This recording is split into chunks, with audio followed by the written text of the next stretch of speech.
देखिए कुढ़नी विधानसभा क्षेत्र में है अभी, और आपको जानकारी के लिए बता दें कि कुढ़नी विधानसभा क्षेत्र से आप ये जो तस्वीर देख रहे हैं, राजद के एक नेता आज निर्दलीय उम्मीदवारी का पर्चा अपना दाखिल करेंगे। आपको बता दें इनका नाम मनीष सिंह है, और ये पिछले कई महीनों से राजद के लिए लगातार दमखम लगाकर काम कर रहे थे, राजद पार्टी के हाथ को मजबूत कर रहे थे, लेकिन ये भी संभावित प्रत्याशी में से थे। लेकिन अब इनका जो है कहीं ना कहीं ये संभावना इनको लगा कि अब राजद के द्वारा मुझे टिकट नहीं दी जाएगी, तो अब ये आज यानी 15 अक्टूबर को नामांकन पर्चा दाखिल करेंगे और ये कुढ़नी विधानसभा क्षेत्र से ये उम्मीदवारी देंगे अपना। आपको बता दें युवा है, कर्मठ है, और कुढ़नी विधानसभा इस बार जो मांग रहा है ना, कुढ़नी का बेटा ही मांग रहा है, नौजवान हो, पढ़ा लिखा हो, बुद्धिजीवी हो। लेकिन अब आपको ये भी जानना जरूरी है कि यहाँ से जो विधायक थे वो विधायक आपको बता दें जानकारी के लिए पंचायती राज मंत्री भी बनाए गए और उन्हें भी इस बार टिकट दिया गया है। शीर्ष नेतृत्व ने उन पर विश्वास जताया और उनको भी टिकट दिया है। महागठबंधन अभी पत्ता नहीं खोली है, लेकिन सवाल ये है कि जो राजद के कार्यकर्ता है मनीष सिंह, वो अब निर्दलीय उम्मीदवारी अपना आज पर्चा दाखिल कर रहे हैं। अब ये तो स्वाभाविक बात है कि ये जितने दिन राजद में रहे हैं, राजद के लिए हर गली, हर मोहल्ले, हर क्षेत्र में इन्होंने काम किया। तो कुढ़नी विधानसभा में कुल 39 पंचायत हैं और इन सभी पंचायतों के विभिन्न बूथ स्तर तक के जो भी लोग होंगे वो तो सभी जानते ही होंगे मनीष कुमार सिंह को।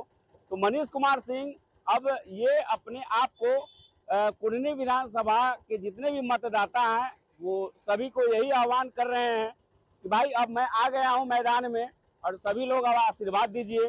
फिलहाल ये जो तस्वीर आप देख रहे थे, ये क्योंकि वो अपने घर से जब निकले हैं तो उनका जो काफिला निकला है मोटरसाइकिलों के साथ, और ये खुली गाड़ी में ये बिल्कुल जाते हुए आपको देख रहे हैं। तो अब ये जो पर्चा दाखिल करके जब निकले हैं अभी बाहर, तो बाहर निकलने के बाद ये क्या कुछ कह रहे हैं आइए सुनाते हैं।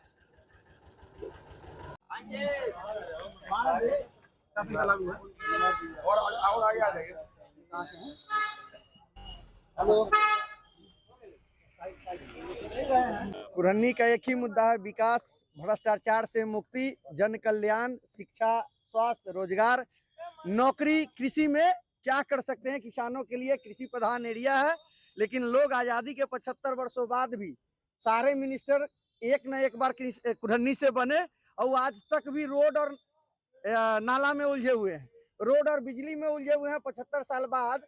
तो शिक्षा, स्वास्थ्य, रोजगार और किसानों के लिए जो योजनाएं हो सकती है, फैक्ट्री हो सकता है या जो भी कुछ किया जा सकता है, वो होगा कौन सा साल में? जब 75 साल में हम रोडे बनाने में लगे हुए हैं और बिजली पर बात कर रहे हैं, तो एक जनरेशन तो खत्म हो गया, दूसरा खत्म होने वाला है, तीसरा की आधी उम्र खत्म हो गई, तो रोड से भी निकल ही नहीं पाए हैं कुढ़नी में, तो दूसरा विकास क्या करेंगे? तो ये मुद्दा यही केवल विकास है। और लोग जो पहला मंत्री, वर्तमान मंत्री जो उलझा के रखे हुए हैं कि रोड बना दिए, जैसे वो एहसान कर दिए है, जनता के पैसा से ही रोड बनाने में उनको 75 साल लग गया। तो कोई फैक्ट्री वैक्ट्री तो खुला नहीं, कोई शिक्षा का साधन नहीं है। देश का, एशिया का सबसे बड़ा विधानसभा होने के बाद भी कुढ़नी में स्वास्थ्य व्यवस्था एक भी सरकारी नहीं, एक मैनेजमेंट कॉलेज सरकारी नहीं, एक नर्सिंग कॉलेज नहीं, एक फार्मा कॉलेज नहीं, एक इंजीनियरिंग कॉलेज नहीं। नेता लोग ठगते हैं और जनता को गुमराह करके पार्टी के नाम पे, जात के नाम पे वोट लेते हैं, और जनता और पार्टी दोनों आश्वस्त इस नाम से है कि भैया हमारे पार्टी का सिंबल चला गया है, लोग लाइन में लग के वोट कर देंगे और उसके बाद फिर 5 साल जनताओं को लूटा जाएगा। राजद पार्टी में आप थे, हाँ, क्या हुआ, किन कारणों से आपको टिकट नहीं मिला? आप लगातार राजद पार्टी में हम थे, हमने प्रयासरत किया मुद्दा पे टिकट मांगने का, लेकिन जैसा होते आया है कि लोगों को राजनीतिक पार्टी में कहते हैं कि नौजवान को लाएंगे, लेकिन उनको परंपरागत चाहिए, खानदानी चाहिए, राजा का बेटा ही राजा चाहिए। वो लोग नए चेहरे पे दांव नहीं खेलते हैं और जातियों में सराबोर है। इसी कारण से मुझे टिकट नहीं मिला। मनीष कुमार निर्दलीय प्रत्याशी के रूप में नामांकन हुआ है कुढ़नी 93 से। अच्छा, एक और बात है अभी जो प्रत्याशी सब आ रहे हैं भाजपा से भी अभी आया है सिटिंग विधायक, और एक तरफ देखिएगा महागठबंधन से, एक तरफ धनबल का भी खेला होगा, होता ही आता है शुरू से। वैसे में आप कहाँ अपने आप को पाएंगे? धन बल छोड़ के लोगों को योजनाओं, रोजगार, जागरूकता पे लाना है कि एक दिन खा के 5 साल गुलामी करना है कि डेली 5 साल खाना है, प्रतिदिन खाना है, 200-500 लेके वोट करना है। यहाँ के उम्मीदवार को ना चुन के लोग चुनता कहाँ के है, पटना का पार्टी, दिल्ली का पार्टी की फलानमा को वोट दे रहे हैं, चिलनमा को वोट दे रहे हैं। तो जब तक ये करते रहेंगे, गरीब गरीब होते जा रहा है, होते ही रहेगा। 200-500-400 रुपया में लोग वोट गुमराह करके दिलवाता है, 5 साल पानी के लिए नहीं पूछता है, जो कल के दिन में मुर्गा खिलाने के लिए पैसा देके वोट करवाता है। जनता जनार्दन से एक ही अपील है, गुमराह जात पे, गुमराह पैसे पे नहीं हो। ये उम्मीदवार देख के जो आपका भला कर सकता है, चाहे जिस पार्टी का हो या निर्दल हो, उसको चुनाव जितवाइए। राजद में रहते हुए आपने लगातार जनसंपर्क किया था, तो क्या लगता है जनसंपर्क राजद में कार्य करता है, लेकिन जनसंपर्क मैंने कुरहनी के जनताओं से घर घर मिलना था, समस्या जानना था, मुद्दा जानना था, इसलिए मिल रहे थे। ऐसा नहीं है कि राजद में है तो ही जनसंपर्क करना है। जनसंपर्क कुरहनी से रिलेटेड था, जनसंपर्क वहां के हित में था, हमें भी जानना था, हमें भी परिचय देना था, और कुरहनी को भी मुझे देखना था, इसीलिए जनसंपर्क कर रहे थे। युवाओं के लिए क्या कोशिश रहेगा? रोजगार सबसे पहले, कुरहनी भ्रष्टाचार से ग्रसित है।